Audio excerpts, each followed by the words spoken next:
Semua perbuatan kita landaskan pada li'ila kalimatillah, untuk meninggikan kalimat Allah. Maka di situ apapun bidang pekerjaan kita, apapun yang kita perjuangkan, kalau sudah tujuannya meninggikan kalimat Allah, maka sudah pasti yang dilakukan, yang diperjuangkan pasti yang baik-baik.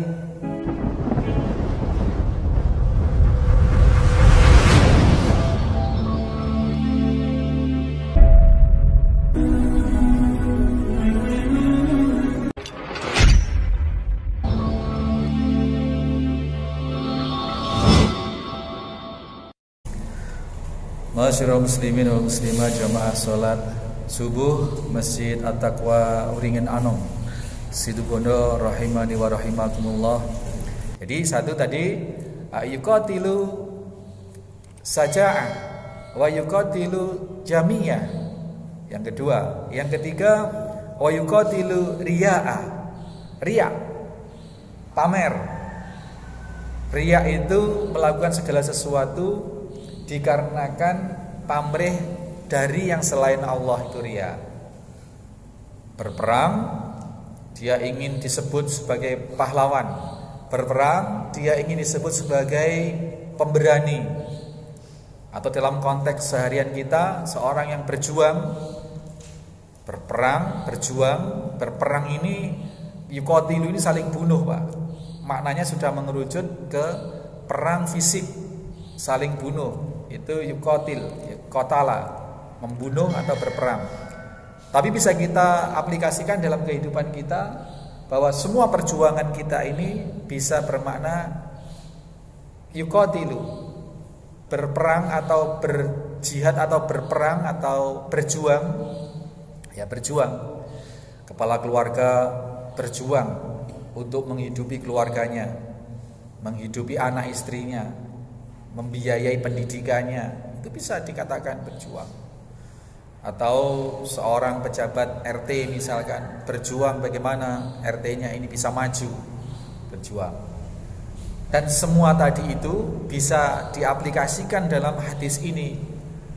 Gimana kalau perjuangan seorang RT atau perjuangan seorang kepala keluarga itu karena ingin menunjukkan bahwa dia perkasa, bahwa dia seorang suami yang hebat, ingin menunjukkan pada khalayak bahwa dia adalah seorang suami yang bertanggung jawab, sehingga pagi gak kelihatan pagi, sore gak kelihatan sore, bekerja, kepala dibikin kaki, kaki dibikin kepala, demi supaya dia tampak, demi supaya dia membuktikan kepada masyarakat, pada khalayak, bahwa dia seorang suami atau seorang kepala keluarga yang tangguh, yang gagah perkasa, yang pemberani, berani ngambil resiko pekerjaan-pekerjaan yang membahayakan misalkan.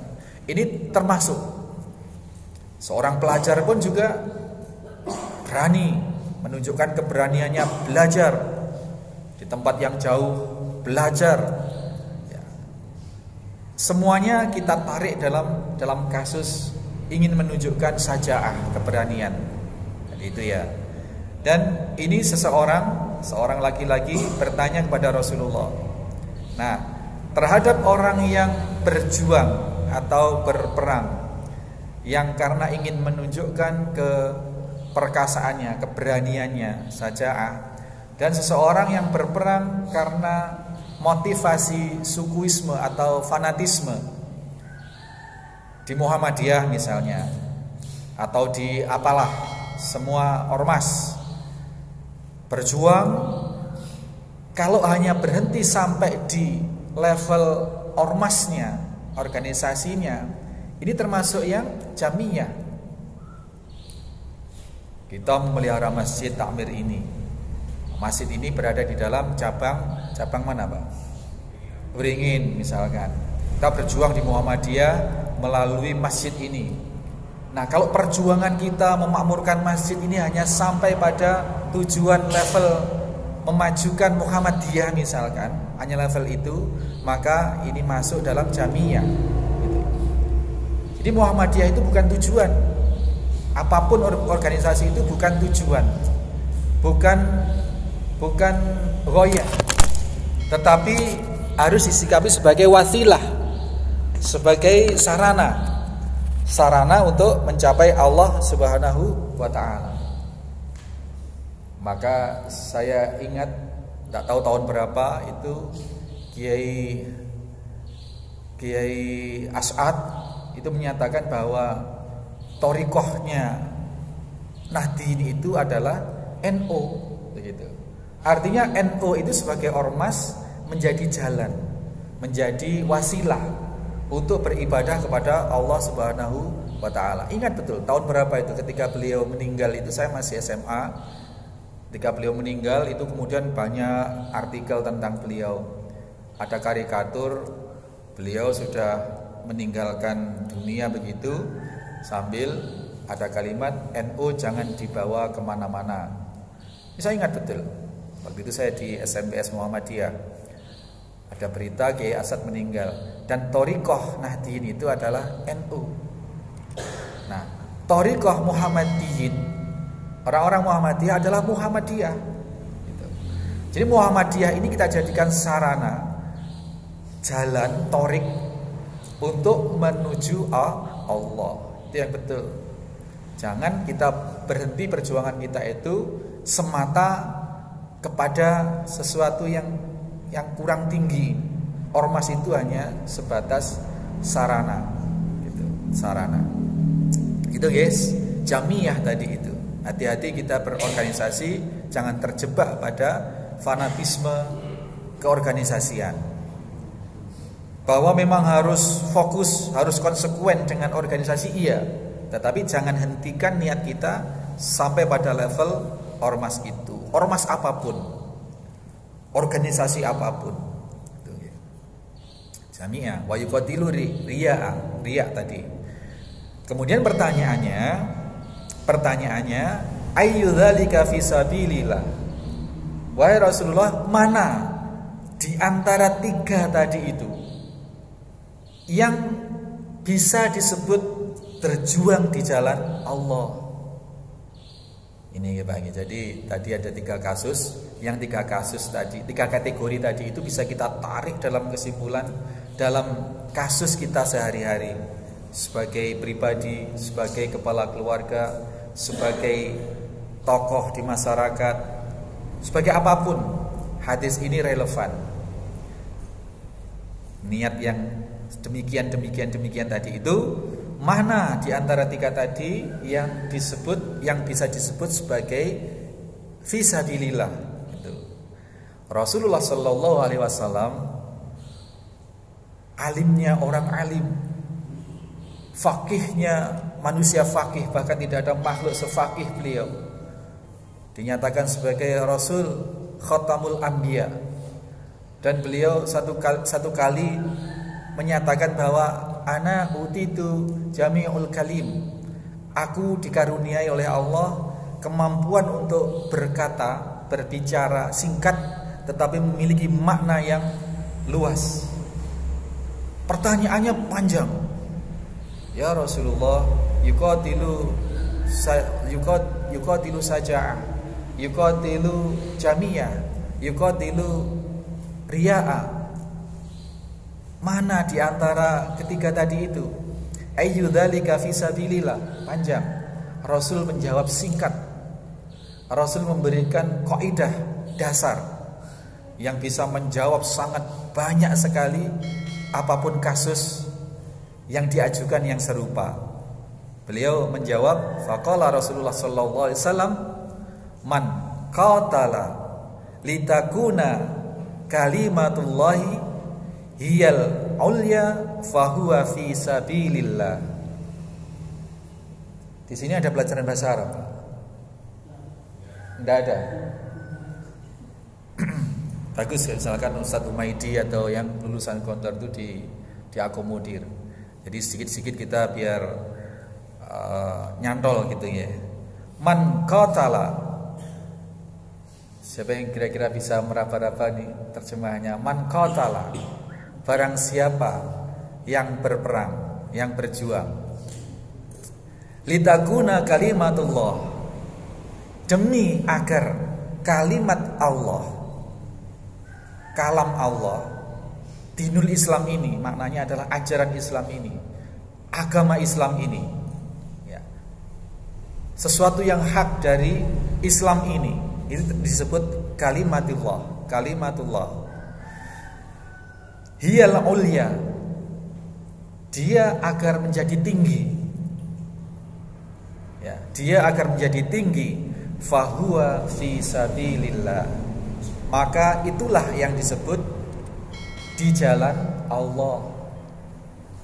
Jadi Rasul menjawabnya tidak lagi per kasus, tetapi dijawab dengan satu kaidah yang mendasar. Man qatala litakuna kalimatullah hiyal ulya, barang siapa yang berperang atau berjuang di jalan demi agar kalimat Allah itu hiyal ulya, menjadi tinggi, maka fahuwa fi sabilillah, maka dialah yang disebut berjuang di jalan Allah. Adik-adik yang masih menjadi santri, menjadi pelajar, atau para rumah tangga keluarga, kepala keluarga, rumah tangga baru, atau yang sudah lama, bapak-bapak ibu guru di sekolah, siapapun kita terkena kaidah ini. Barang siapa yang perjuangan kita itu, kita aktif di Muhammadiyah, jadi pengurus cabang, aktif di Masjid Muhammadiyah, menjadi takmir, menjadi marbot misalkan, menjadi donatur. Rumusnya satu, apabila hal itu diniatkan demi agar kalimat Allah itu tinggi, nilai-nilai syariah ad-dinul Islam itu tinggi, maka dialah yang disebut berjuang di jalan fisabilillah, di jalan Allah Subhanahu wa taala. Ibu-ibu rumah tangga misalkan, kalau aktivitas di keluarganya itu tidak hanya berhenti pada niat menyenangkan suami, tetapi niatkan mencari ridha Allah lewat pengabdiannya kepada suami, kepada keluarga, maka itulah yang disebut kalimatullah hiyal ulya, meninggikan kalimat Allah. Semua perbuatan kita landaskan pada li'la kalimatullah, li'la kalimatillah, untuk meninggikan kalimat Allah. Maka di situ apapun bidang pekerjaan kita, apapun yang kita perjuangkan, tentu pasti yang baik-baik Pak, kalau sudah li'la kalimatillah ini.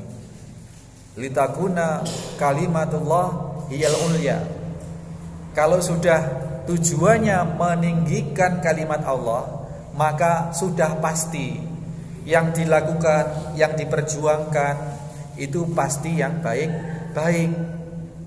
Seorang suami di dalam mencari nafkah tidak berhenti hanya pada niat memberi makan istri, memberi makan anak, membiayai rumah tangga, membiayai pendidikan anak. Tidak hanya berhenti niat itu. Kalau hanya niatnya berhenti sampai situ, maka bisa terjerumus pada menghalalkan segala cara.